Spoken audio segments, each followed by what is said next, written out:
Hi, I'm Megan and welcome to my kitchen. In today's What's for Dinner video, I'll be sharing with you what meals we had this past week. Our dinners were easy to make, budget-friendly, and delicious. So if you'd like some weeknight meal ideas for your family, then just keep watching.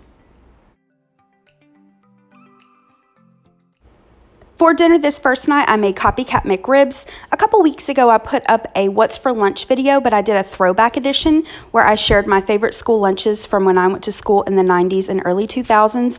And I made these barbecue rib patty sandwiches, and they were actually surprisingly good. So I wanted to make them for dinner, and so that's what I did this night. Let me show you how I made it.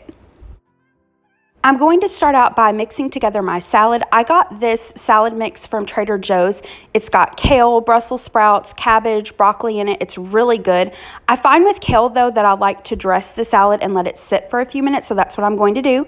I've just emptied this salad mix into this bowl. I'm going to add some sunflower seeds, and then I have this package of cranberries and dried pecans that I want to use up from my pantry, and then I have this bottle of poppy seed dressing that I got from Aldi. I want to use that up, so I'm going to add some of the dressing, toss it around, and then just allow it to sit for a few minutes while I make the rest of dinner.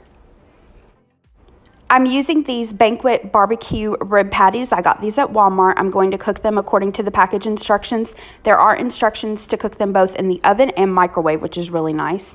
And I'm going to serve them on these Lewis steak rolls. Really, you could use any buns that you want. Even hot dog buns would be totally fine. For my second side, I'm using some of this thick and creamy mac and cheese. This is the Great Value brand. This is super affordable and it's delicious. Kirsten over on My Food Diary 3 on Instagram shared this a few months ago, and ever since she shared it, I've made it several times and we enjoy it. Now, I know everyone probably knows how to make macaroni and cheese, but I just wanted to share it because even with simple things like boxed macaroni and cheese, I've picked up tips from YouTube, and one of those tips that I've picked up that I wanted to share with you is that once you've boiled and drained your noodles, you set those aside and then mix up the sauce packet and the butter and the milk and get that mixed together and then add in your noodles. You know, sometimes when you make boxed macaroni and cheese, you can get the little clumps of the cheese, and if you do it this way, you don't have that happen. Now, again, you can just throw everything in the pot. I just wanted to share that with you. Whatever way works, right? And then my kind of little secret, which isn't really a secret, I've seen lots of people do it, but it's just I like to add a slice of American cheese. I just break it up and add that. I'm going to add some pepper, and then that's it. This is the finished macaroni and cheese. Like I said, it's super creamy and delicious. Then we have the finished ribs and then the salad. And next I'll share with you our plates.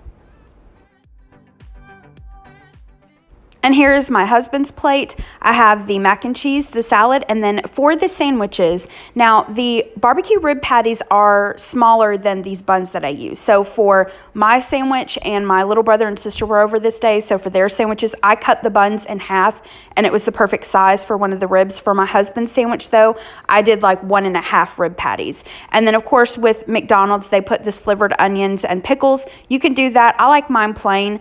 We're not a big fan of raw onions on most things, so I left the onions off of all of our sandwiches, but my husband and my sister did have the pickles, and they enjoyed it. This was an easy dinner, super easy, budget friendly, but it was pretty tasty. You wouldn't think a lot from those little barbecue rib patties and boxed mac and cheese, but it was pretty tasty.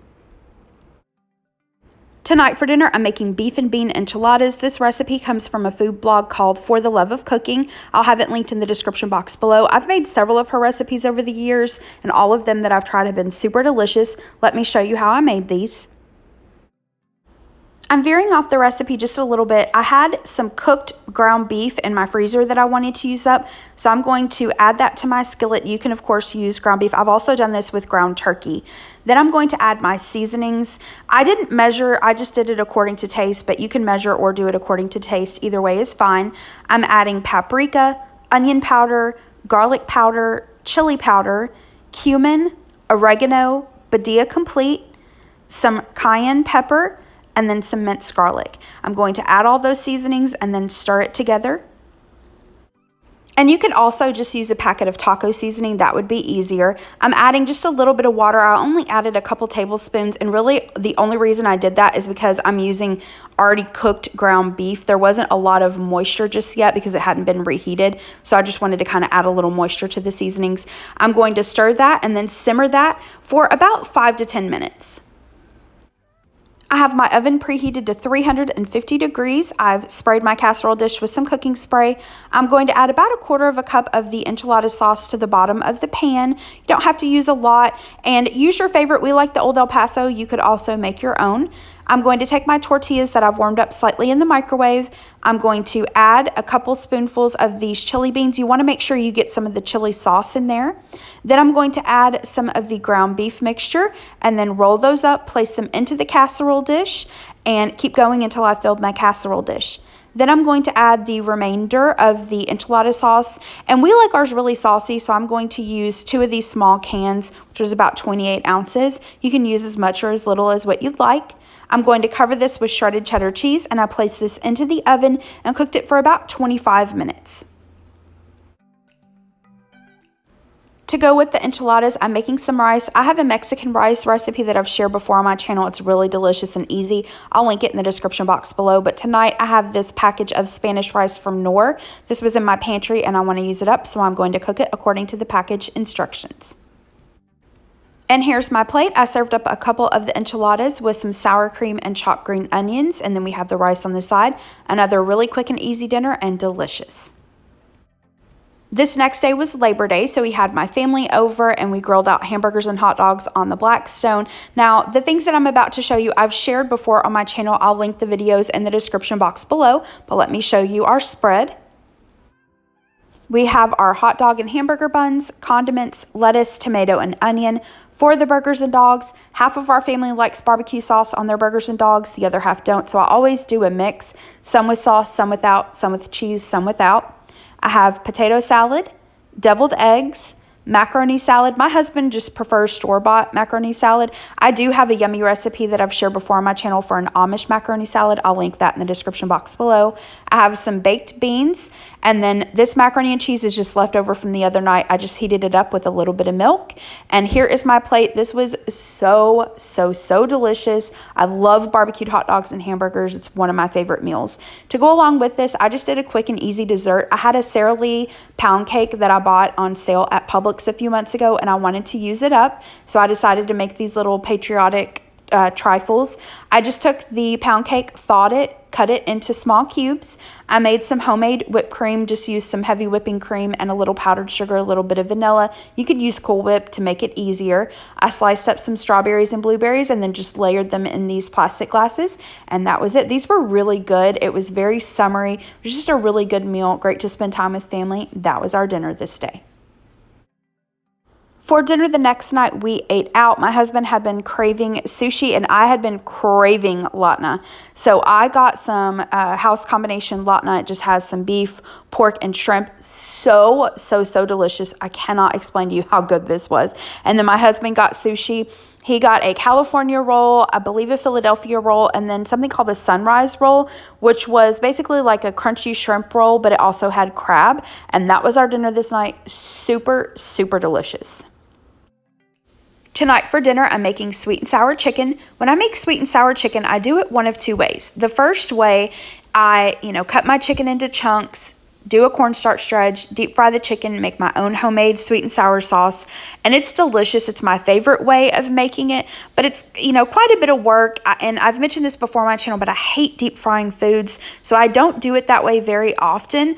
The second way that I do it is how my sister makes it, and it is super quick and easy, perfect for a weeknight meal, so let me show you how we make it. I'm going to add some oil to my skillet and turn the burner on to about medium-high and allow it to heat up for a couple minutes. Once the skillet is nice and hot, I'm going to add in my chicken. Here I have 2 chicken breasts that I just cut into chunks. I season them with some salt and pepper. I'm going to add that to the skillet, and then I'm going to add in some onion. I just cut these into kind of large chunks. You can, of course, omit the onion if you don't like onion. Next, I'm going to add in some chopped bell pepper. Here I have a red bell pepper. I think my sister uses green. I'm not a big fan of green bell pepper, and I have red on hand, so that's what I'm going to use.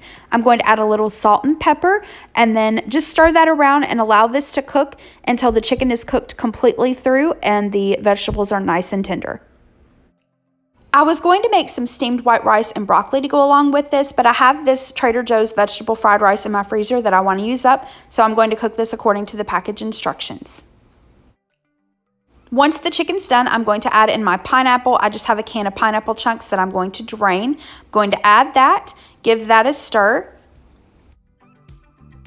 Next, I'm going to add in my sweet and sour sauce. I got this from Kroger. You can, of course, use your favorite. You could also make your own from scratch. I'm going to add the sauce, give that a stir, and then I just cook this for about 3 to 5 minutes on about medium-low heat. Everything was cooked through. I just wanted to give it a couple minutes for everything to come together. Here's the finished sweet and sour chicken, and here's the finished fried rice, and I'll show you my plate. Here's everything plated up. This was really delicious, super quick and easy dinner. I recommend you all give this a try.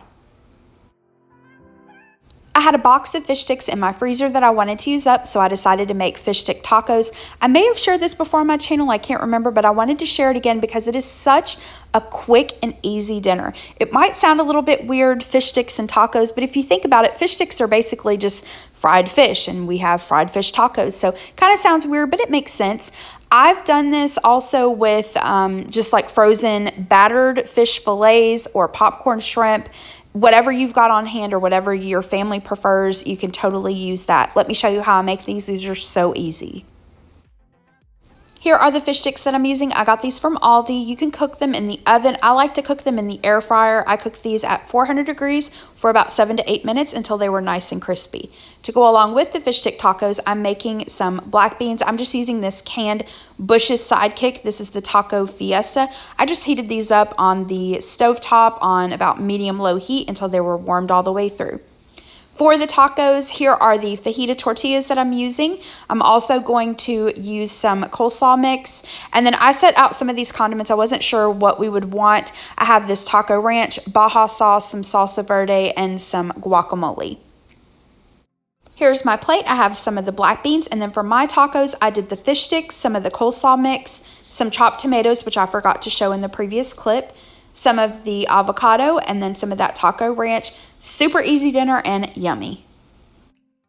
For the last dinner in this week's video, we did pizza. It was Friday night and pizza just sounded good to us. I bought this Motor City Pizza Company pepperoni pizza a few days ago at Walmart, and we've been wanting to try it. I saw this on Moss Family TV a few months ago, and I saw on her videos a lot of people commenting that this was their favorite frozen pizza, and a lot of people said that it really didn't even taste like a frozen pizza. And so, you know, I kind of had high hopes for it, but I was trying to mitigate my expectations. But I do have to say, this was good. We really enjoyed this, and I agree, it really did not taste like a frozen pizza. It was delicious. If you haven't tried this, I recommend you give this a try. Can't wait to get it again. I just cooked the pizza according to the package instructions, sliced it up, and then to serve it, I added a little grated Parmesan cheese to the pizza, and then I made a quick side salad with some homemade ranch, and that was dinner this night. And that's it. Thank you so much for watching. I'll see you next week. Have a great rest of the day. Thanks so much. Bye-bye.